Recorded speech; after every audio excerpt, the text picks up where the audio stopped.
త్వరలోనే రైతుల తరపున మరో గొప్ప ఉద్యమం మళ్ళా జరుగుతుంది. ఇప్పటికే ఫీజు రీయింబర్స్మెంట్ అందక పిల్లలు కూడా అగసాట్లు పడతా ఉన్నారు.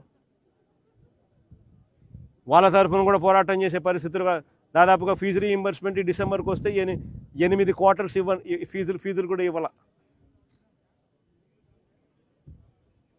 8 ఇంటూ ఒక్కొక్క క్వార్టర్కు 700 కోట్లు అంటే 8 ఇంటూ 7 అంటే 5,600 కోట్లు. ఇచ్చింది కేవలం 700 కోట్లు. దాదాపుగా 4,900 కోట్లు ఫీజు రీయింబర్స్మెంట్ బకాయిలు, మరో 2,200 కోట్లు వసతి దీవెన బకాయిలు.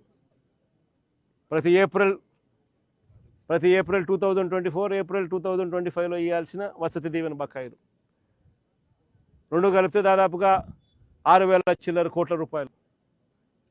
పట్టించుకునే నాతుడు లేడు. రైతుల పరిస్థితి చూస్తే ఇట్టుంది. 6,000 బాకీ